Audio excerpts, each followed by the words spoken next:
Ladies and gentlemen, thank you. Thank you for watching videos 1, 2, 3, and 4. Thank you for watching this video, video number 5, the 5th in our lesson basics, rhythm basics for guitar.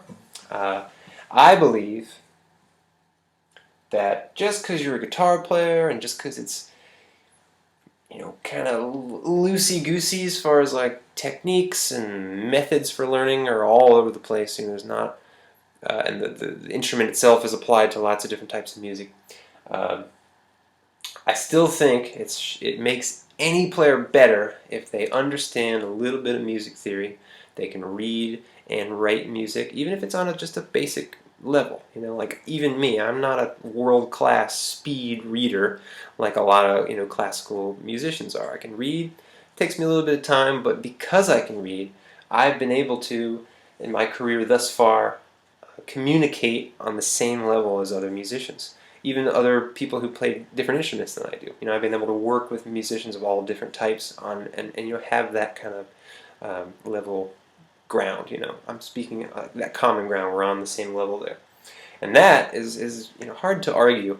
If I couldn't speak English and I was trying to speak to somebody who could speak English and no other languages, then I'd be kind of screwed, right? My ability to communicate with them would be severely limited.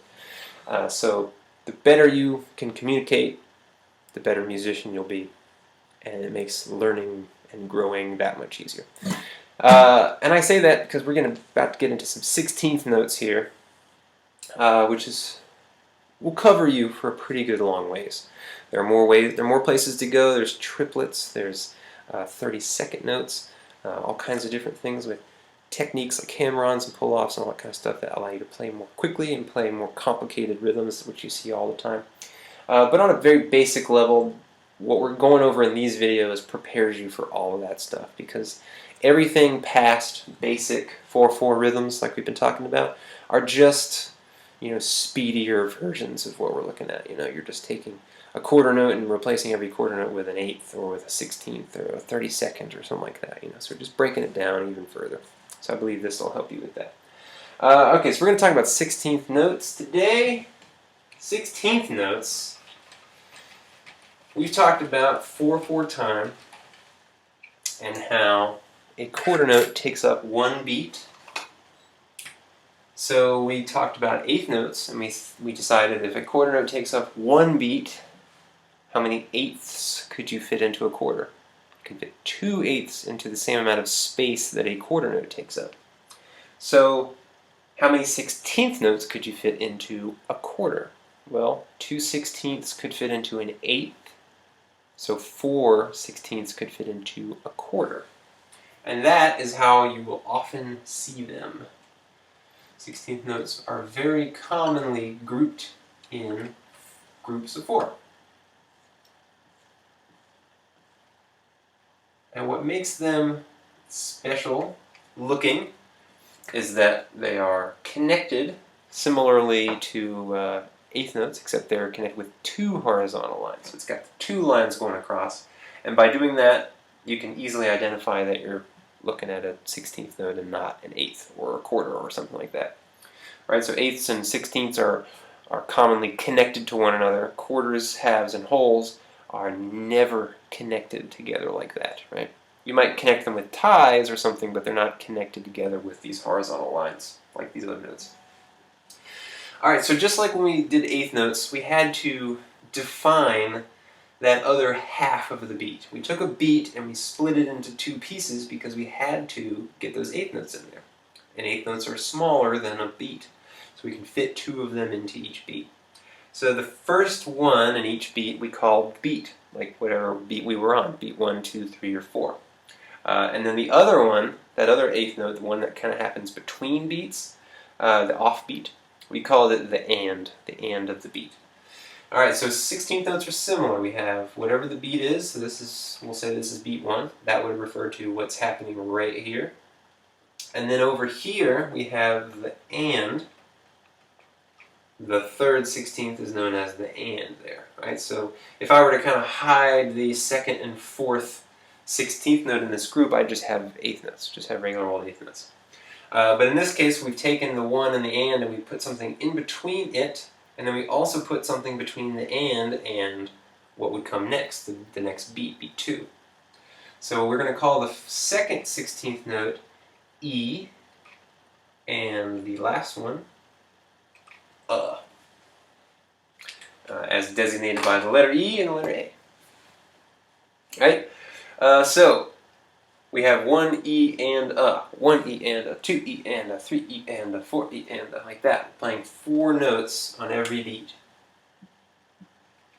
Now to make this easier, strumming-wise, we're going to alternate that strumming.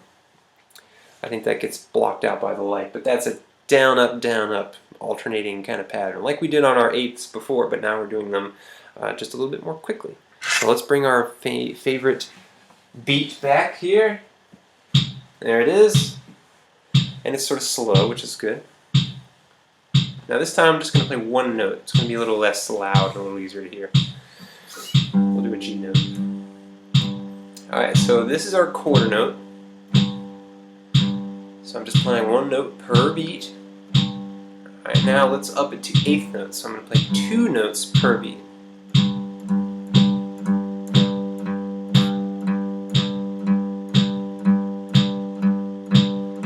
Alright, that's 8th notes, so that's 2 notes per beat. 1 and 2 and 3 and 4 and 1 and 2 and 3. Now we're going to do 16ths.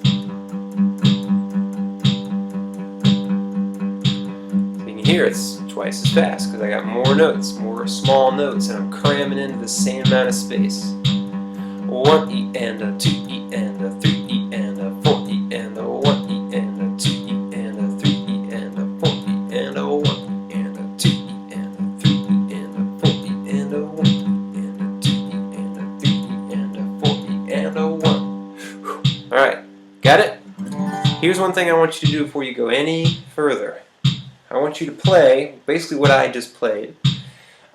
Take a measure of quarters, a measure of 8ths, and a measure of 16ths. So all quarters, then all 8ths, then all 16ths. And just put them in a row and play them in that order, quarters, 8ths, 16ths, and then repeat it, back to quarters, then 8ths and 16ths. Right, and we'll play it to this beat. And again, I'll just play one note, so it's easier. We'll do a C note here. And what this does is it really helps you organize those various lengths, those various durations of notes in your head. You can hear how they should sound relative to one another. Like, oh, that's how long a quarter is versus how long an 8th is and how long a 16th is. Alright, so let's just do it real quick, another time or two. One measure each. Here we go. Quarters, 8ths, 16ths. 2, ready, go. 1, 2, 3, then 8ths. 1 and 2 and 3 and 16ths. 1 E and a 2 E and a 3 E and a back to quarters. 8ths. 16ths. One more time.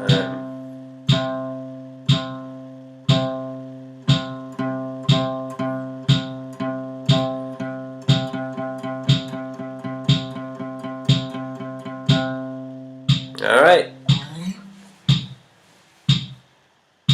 So that's what it sounds like if you're playing just straight 16ths. That's what I would call that, straight 16ths. So you're playing an entire measure where every beat you're playing 4 16th notes. You're just filling up the measure chock full 16th notes. Alright. So that's cool. You know, whatever. 16ths are nice. You'll see that. Absolutely. You will see that. But more often than not, you'll see variations of 16th note groupings, as I call them. And what that means is you'll see combinations of 16th notes and 8th notes. So remember, they're both kind of small. A 16th note by itself only takes up 1/4 of a beat. That leaves 3/4 of a beat that you can fill up with other stuff. And then an 8th note takes up 1/2 a beat, so that leaves 1/2 of a beat that you could fill up with other stuff. So by looking at these smaller notes, this gives us even more options to mix and match, get exactly the kind of thing that we want. So we're going to look at 4 subdivisions of a 16th. So 4 combinations of 8ths and 16ths. And we're going to go over each one, and then we're going to try to put them all together. And this will give you a really good variety to play around with. That'll cover, again, most rhythm guitar parts will be some combination of the stuff we've been over, and this is sort of like the final piece of that puzzle. Alright, so we're going to do this systematically. Let's take beats 1 and the E of 1, so the first 2, and let's just imagine that we stuck them together. We combined them back together. 2 16ths put together would be 1/8. Be the same thing as playing 1/8. And then the other 2 16ths are just out here. We'll still have those as 16ths. Alright, and we're going to connect them all. And it'll look something like this. So what I did is I just took the E part of the beat and the 1, and I blended them together on beat 1. So this looks kind of funky. Right at the beginning we have the note that is connected to the other notes by 1 horizontal line. That indicates that that first note is an 8th note, because like we saw on our other 8th notes, when they're connected with 1 horizontal line, that means that they're 8th notes. So that note by itself is just an 8th. And that takes up exactly half of the beat. Over here, what it's connected to, these 2 notes are connected to one another by 2 horizontal lines. And we learned just a moment ago, 2 horizontal lines tells us that they're 16th notes. So these 2 notes are 16th notes. So again, add them all up. This is a quarter of a beat, so that's together those would be half of the beat. And then this 8th is a half of a beat, and a half plus a half gives you a whole beat. So if I add up all that stuff, it would be the same size as a quarter note. They can they can fit into the same space. So what I've done basically is I just kind of removed the E part of the beat. It's not really gone, it's just there's no reason to count it if it's not being played. Right? So I just kind of blended into that beat 1 there. Alright, so let's listen to this one so you can hear what we're talking about. Running out of interesting chords. Let's do A flat. Okay, so I'm going to play our steady straight 16ths. 1 E and a 2 E and a 3 E and a 4 E and a... Alright, so we got that going. Now I'm just going to cut out the E part of the beat. 1 E and a 2 E and a... Here I go, ready? Go. 1 E and a 2 E and a 3 E and a 1 and a 2 E and a 3 E and a 4 E and a 1 and a 2 and a 3 and a 4 and a 1 and a 2 and a 3 and a 4 and a 1. Right? If you speed it up, you get this kind of galloping kind of thing.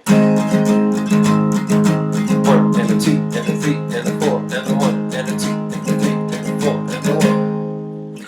Right? So all I did is I used this as my basis on my model for understanding it. Right? If I just fill in all the spaces, then I just have constant straight 16th notes. And if I take the E out, then I would get this subdivision. That's what that would look like. Now strumming wise, over here we looked at how they would alternate. So down on the 1, up on the E, down on the 2, up on the I try to maintain that convention even when I'm cutting out bits and pieces. So over here it would be down on the 1, it would be up on the E, so that means I need to move my hand up just like I would normally, except instead of strumming, I'm just not going to strum, kind of like we saw in lesson 3 with that rhythm, with the tie. We still have to maintain the motion as if we're strumming the note, even if we're not. That way we don't stop or jerk and stop in one spot, and then that screws up our rhythm and our sense of time gets all messed up. We want to try to get that flow going and never let it stop. So I would strum up, but in this case I'm just going to move up so that when I get to the and I can strum down again, and then on the I can strum up again. So I'm going down, down, up, down, down, up, down, down, up. But I still have that up motion there in between the one and the and, so that I can set up to strum down again when the time comes. Alright, so I would recommend trying those two together. So do a measure of sixteenths and then maybe a measure of these. So again, like we did a moment ago, you can hear the difference. It's really important to be able to, the only way to really understand this is to understand where it comes from. So try taking where it comes from and putting them back to back so you can see how it's changed. Right? The only way you know what it is by what it's not, how it's changed from something else. Alright, so moving on to the next of four, that's one. We're going to take the middle two sixteenths, so the one on the beat, on the E part of the beat, and the one on the and. We're going to combine those together. So I've got a 16th at the beginning, like I would normally have. Then I have an 8th, and I have another 16th. Get ready for something real funky looking.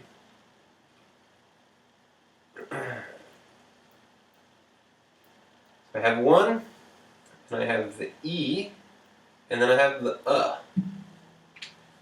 You know what, let me just replace these so it doesn't get too confusing here. There. Alright. So what I did is I took the E part of the beat and the and part of the beat, and just like I did before, instead of making them two separate sixteenths, I blended them together into one eighth note, because if you add a 16th to another 16th, it's the same length as an eighth note. So now I've got two sixteenths, and then in between, in the middle of them, I've got an eighth. So it looks kind of funky. And that is, we have right on one a 16th. We can tell it's a 16th because it has two lines. Now it looks weird because I didn't connect them. If I connected them, that would mean that both of these are 16ths, and I don't want that. I want the first one to be a 16th, then I want this one to be an eighth. So that's how you would go about doing that. You just draw a little line that doesn't quite connect. That would tell you that this note and this note alone is a 16th. And then the one next to it, because it's only connected to the others by one line and not two, tells you that it is an eighth note. And then finally, we have another 16th note with the line here, right? And you draw the lines inward to keep the, that nice clean look to it. We wouldn't just draw lines sticking out some other end or this end. You want to kind of keep it all mixed in together so it looks nice. Alright, so what I did is effectively I took the and part of the beat out. Instead of strumming on that and, I'm just going to be moving my hand down as if I'm strumming, but I'm not going to strum. So I'm playing the one, the E, skipping over the and then coming back in on the Alright, let's go to B minor. We'll do regular 16ths. 1 E and a 2 E and a 3 E and a 4 E and a. Then I'm going to start cutting out the and part of the beat. 2 E and a 2 E and a. Ready? Here I go. 1 E, a 2 E, a 3 E, a 4 E, a 1 E and a 2 E and a 3 E and a 4 E and a 1 E, a 2 E, a 3 E, a 4 E, a 1 E, a 2 E, a 3 E, a 4 E, a 1. Just like that. Kind of funky, but again, all you're doing is you're taking regular, straight up 16ths, just constant alternating, and you're just cutting out one of the strums. So you're still moving your hand the same way, just don't strum it instead of strum it. It'll take some getting used to, but build it up the same way you did with the last one. Take a measure or two measures of just straight up 16ths, get that kind of feel, the rhythm, to get the hand moving, and then start cutting out that part of the beat. Alright, next one. Got two more to go. We're going to knock these out a little bit quicker here, because I hope you're getting the gist. Let's take the and part of the beat, as well as the part of the beat, and let's turn that into an eighth note. So the 1 and the E remain 16ths, but then the and gets replaced with an eighth. And because it's an eighth, there's no room for there to be an part of the beat, so it's just not there. That eighth note is big enough where it takes care of the rest of that beat, so there's no room to put the part of the beat anymore. Alright, so we got 2/16, as we can tell, because they're connected with two horizontal lines. And then at the end we have a note connected by one horizontal line, which tells us it's an eighth. And that happens right on the and part of the beat. So this one's pretty straightforward. You're strumming regular sixteenths, and then you just leave out the last up strum. So it's down, up, down, and then there's a little bit of a space here because you're holding a longer note. Let's get funky. Let's do D diminished. Alright, here we go. I'm going to play sixteenths.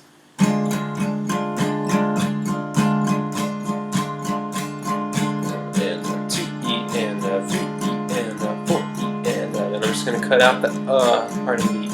Ready, go. 1 E and 2 E and 3 E and 4 E and 1 E and 2 E and 3 E and 4 E and 1 E and 2 3 E and 4 E and 1 E and 2 E and 3 E and 4 E and 1. All right. Practice that one as well. Take regular old 16th notes, get that rhythm going, keep saying it because it's that important. Always go back to something very easy to understand before you start trying to screw with it. Otherwise it won't make sense how you're supposed to change it, right? Unless you know what you're changing, you can't make the change. Then we're making the change by just taking that part of the beat out. Now you can notice I didn't stop my strum down at the bottom. I kept the motion going, right? Very smooth. This constant motion. Even though I'm not strumming every single time I'm moving, I still got to keep moving. Alright, last one. Now you're thinking, well, you can't combine the one and the because they're on opposite ends of the beat. That doesn't work. And you're right. And 100 points for noticing that. So the only other part of the beat that we haven't yet removed, we took care of the E, the and the is the 1. So what we can do here, we can't really do that whole combine two notes into an eighth thing, but what we can do is we can replace the 1 part of the beat with a rest. And we talked about rests in the last lesson. Now we didn't look at this specific rest because this is a 16th note rest. Alright, so 16th note rests look kind of like your 8th note rests, except instead of having just one little fancy stem, you got 2 of them, which is similar to the fact that to the way that they're connected with 2 lines instead of 1. So we can put a rest right at the beginning in place of that 1. And then what's remaining is beats, the E, the and the part of the beats. And that's, our last possible thing that we can do. At least the last one that we're going to do in this series. Alright, so running out of ideas. Let's do A minor 7. Something pretty. Alright, let's do straight 16ths. 1 E and 2 E and 3 E and 4 E.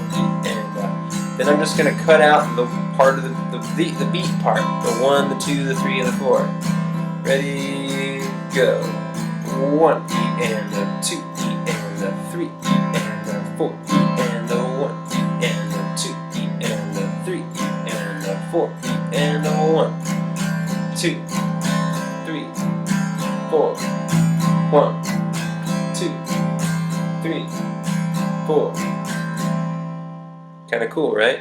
So it's the same basic idea as before. We're just removing one of the 4 pieces of the straight 16th note group there, and that gives us a variety of different sounds we can achieve. Now the way we did the rest of them was by combining them into eighths. The way we can do this one is by just putting a rest there. Now, if you remember from the last lesson, what I talked about toward the end was how my personal philosophy on rests is that they're not always strictly silence. If you notice what I did there is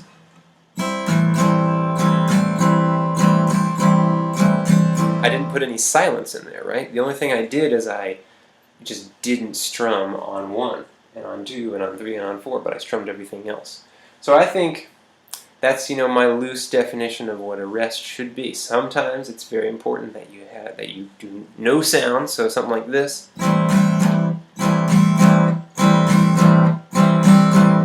We're really strict about that rest being absolutely silent, and then sometimes you can get away with it just instead of silencing it, you're just not strumming it, even though the sound of the last chord you strummed or note you played may be still ringing.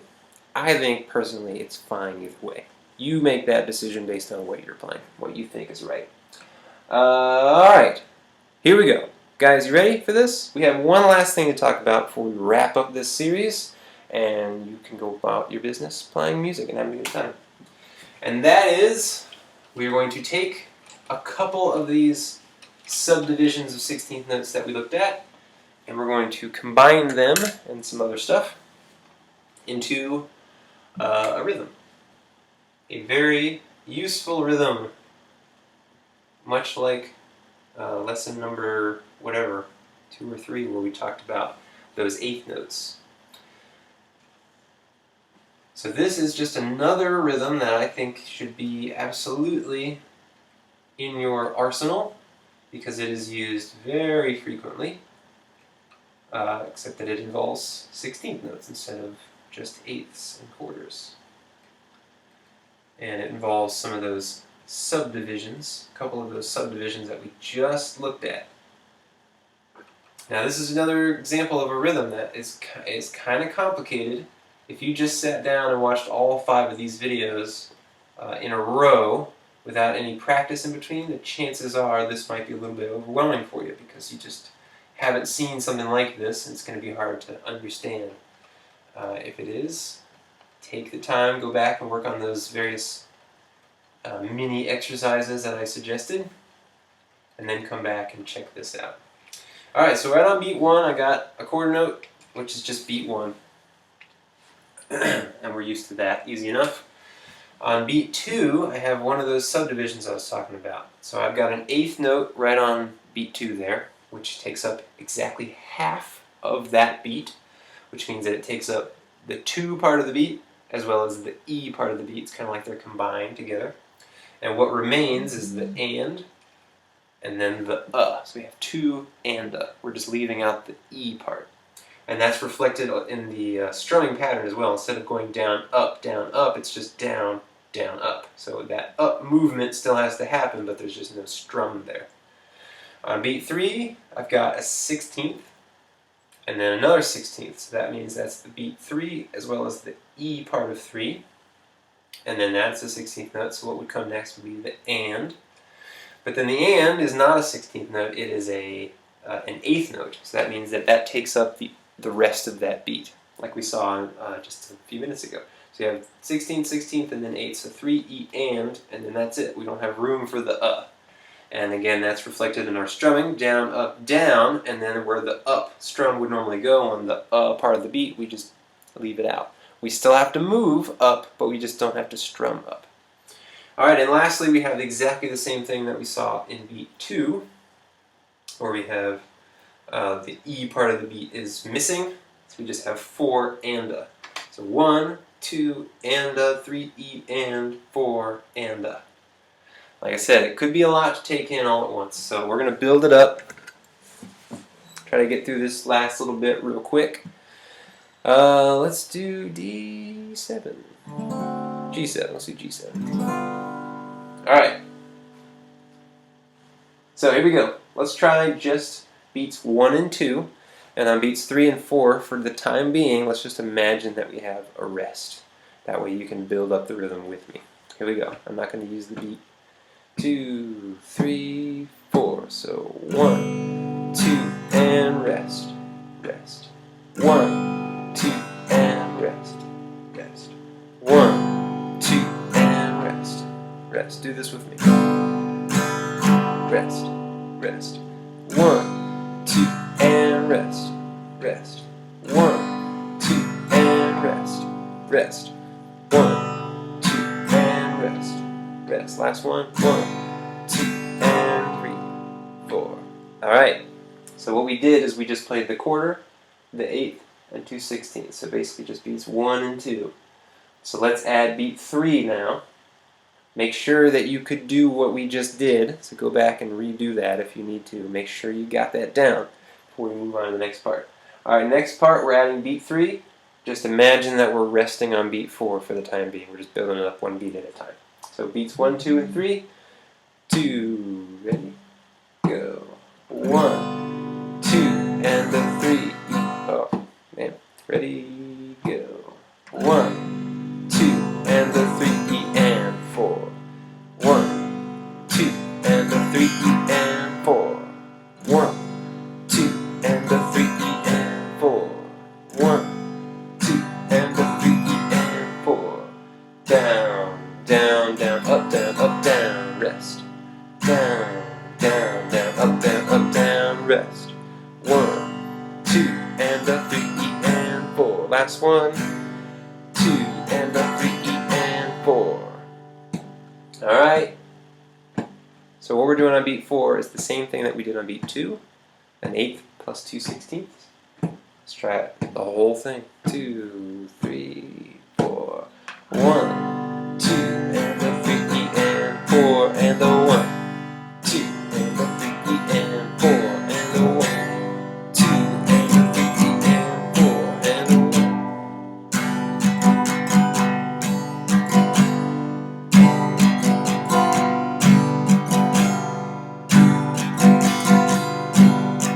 One more time.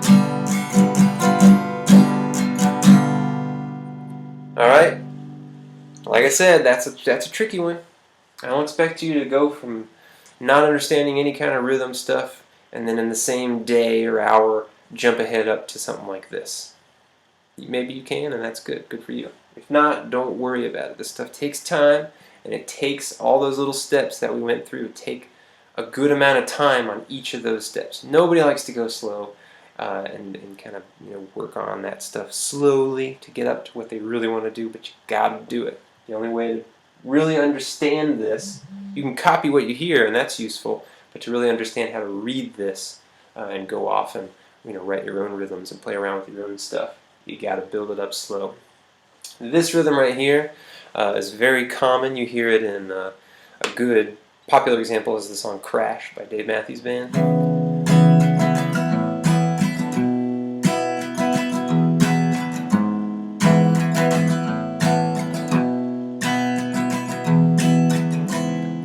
Another one is Mary Jane's Last Dance by Tom Petty.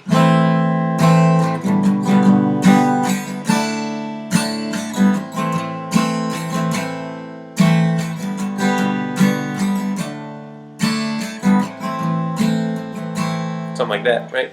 So you hear it, fast, slow, different ways like that. This rhythm, along with the one we did earlier, are two of the most popular rhythms, hands down, in my experience, playing rhythm guitar parts and learning songs for my students and for myself. These two rhythms will allow you to play just about anything. Like I said, even if it's not the rhythm that is actually played in the song, it will fit the general feeling of the song pretty well, right? Most songs. All right, so guys, we're it. This is it. It's done. Lesson number 5. So we talked about a whole bunch of stuff, and I recorded them as videos so that you may go back and watch them again. So don't feel like by simply watching up to this point that you should have mastered all this stuff. Take your time, go back, lots of practice, as you've heard every teacher say your whole life. We covered the concept of the beat, the fact that it's this pulse that we feel, right? We interact with. We're not so much listening as we are just feeling the music. At least that's the goal. When you're, to truly reach that sort of musical nirvana, you could say, is to feel the music as opposed to counting it and thinking about it and making it logical. It is logical, but we're just doing it as a feeling kind of thing. It should be more visceral. So to help organize and understand how that beat might be transcribed or written down, we created a measure, which is just a space that musical notes go into to help us divide them into, like sentences you could think of, or words, breaks up the continuous stream of beats so that we can deal with smaller groups that are easier to understand.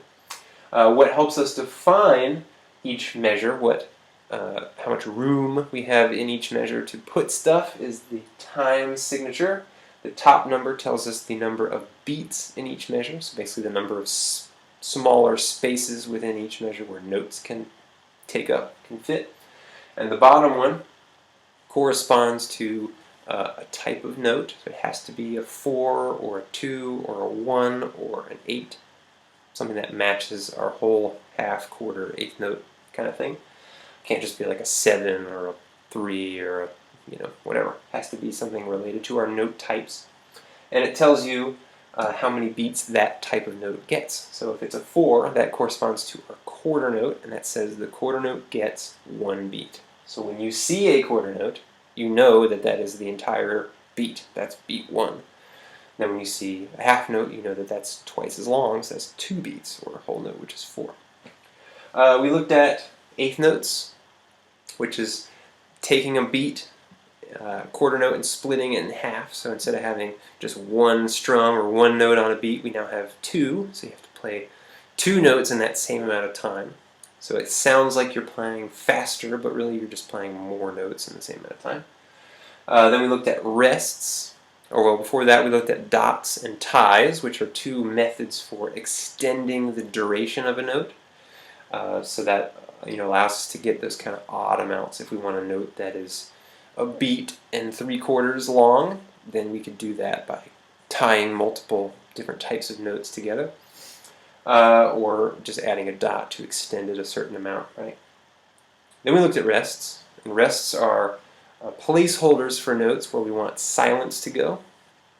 You have all different kinds of rests, whatever kind of note type you have, there's a corresponding rest that would take up that same amount of space but just be silence.